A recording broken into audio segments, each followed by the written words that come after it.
Welcome students, आप सभी का स्वागत अपने YouTube चैनल चाहो स्टूडियो। तो क्या हाल चाल है? आयो बढ़िया है, मस्त बिंदास है, झकास है, लाजवाब बेमिसाल है। सर आईसीजी के लिए तो हम बहुत पहले से ही तैयारी चालू कर दिए थे। अब हमको सर एक वैकेंसी और मिल रही है बोनस में, तो क्या फायदा?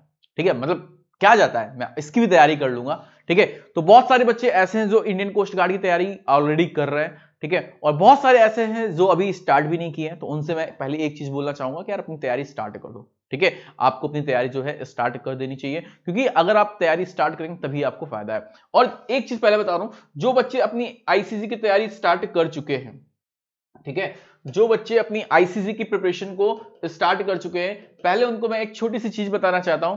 ठीक है, वो बहुत ध्यान से समझ लेना। भैया देखो, अगर आप अपनी आईसीजी की प्रिपरेशन स्टार्ट कर दी है, तो आपके पास अनअकैडमी पे जो 4 तारीख से आईसीजी का बैच आ रहा है, क्योंकि आपको भी पता है कि all over India highest selection from ICG पता होगा कहां से जाता है। ठीक है, जो कि आप सब जानते हो, और मैं हर बार आईसीजी के बंदों को यहां पे इंटरव्यू के लिए भी बुलाता हूं। तो ये जो बैच है आपका 4 फेब से स्टार्ट हो रहा है।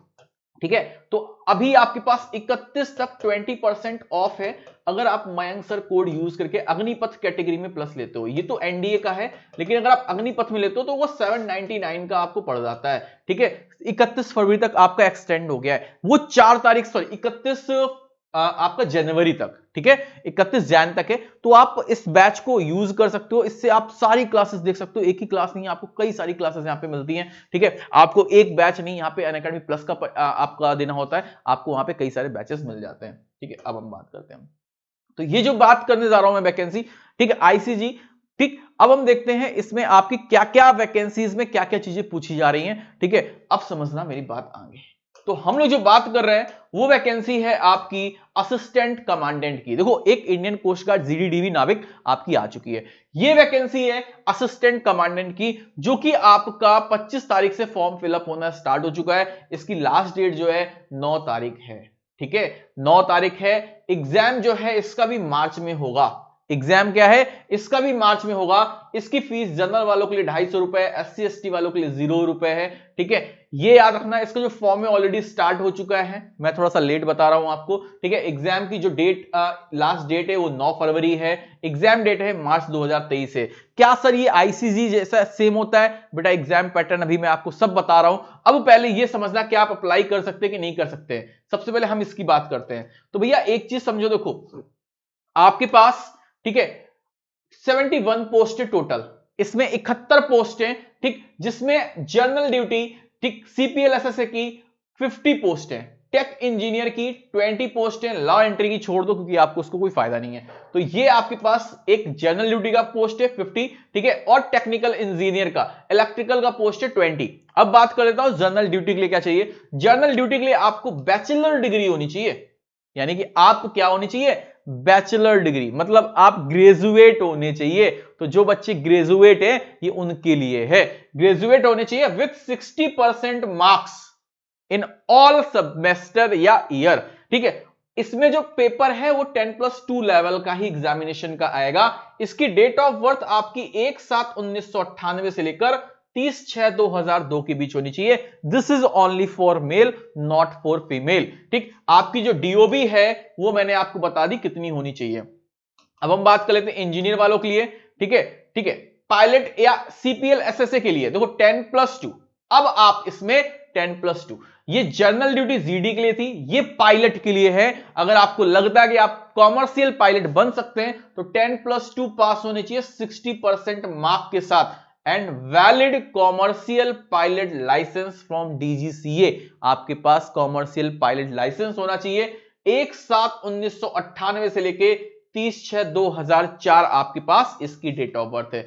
अब हम बात कर लेते हैं टेक्निकल वालों के लिए। बहुत से ऐसे बच्चे हैं जो बीटेक कर चुके हैं, एक बहुत बेहतरीन जॉब ढूंढ रहे हैं, तो आपके लिए बहुत बेहतरीन है, आप बीई बीटेक होने चाहिए। ठीक है, आपके पास BE BTech engineering degree in naval architecture और मैकेनिकल और मैरीन और ऑटोमोटिव, और ये कई सारी डिग्रीज हैं जो कि 60% के साथ होनी चाहिए। ठीक, इसकी भी डेट 1/7/1998 से लेके 30/6/2002 है। अब हम बात कर लेते हैं इसके एग्जाम पैटर्न की।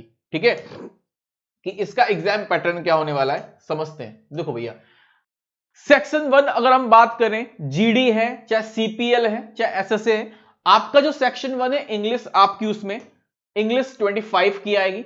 ठीक है, रीजनिंग न्यूमेरिकल अवेलेबिलिटी, ठीक है, यानी रीजनिंग एंड आपके अर्थमेटिक जो है 25 की होगी, ठीक। जनरल साइंस 25 की, general science and mathematic aptitude, ठीक। जनरल नॉलेज 25 की, ठीक है।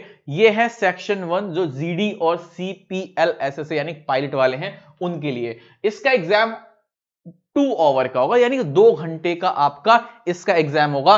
अगर मैं बात करूं सेक्शन सेकंड की, ठीक है, तो इंग्लिश आपकी 10 नंबर की, रीजनिंग आपकी 10 नंबर की, ठीक। जनरल साइंस ये भी आपका 10 नंबर का, ठीक है। जनरल नॉलेज ये भी आपका 10 नंबर का, ठीक। तो इस तरीके से टोटल पेपर आपका 2 घंटे में होता है। आपको इन्हीं 2 से मतलब है, ठीक है, इन्हीं 2 से मतलब है। अगर कोई बंदा इसका फॉर्म भरता है, ठीक, तो जो ग्रेजुएट है वही भरे, जो ग्रेजुएट नहीं है तो उसके लिए कोई काम का नहीं है। जो भी बच्चा ग्रेजुएट है ये वैकेंसी उसके लिए है, ठीक है। और आपके 60% होने चाहिए। जो सेक्शन फर्स्ट है इस तरीके से आपका उसमें एग्जाम होना है, और ये 2 घंटे एग्जाम होगा, और ये टोटल 25 25 50 50 100 नंबर के क्वेश्चंस होंगे, ठीक है, यानी 100 क्वेश्चन होंगे, नंबर ऑफ क्वेश्चंस आपके 100 होंगे, ड्यूरेशन आपकी 2 आवर होगी, ठीक है।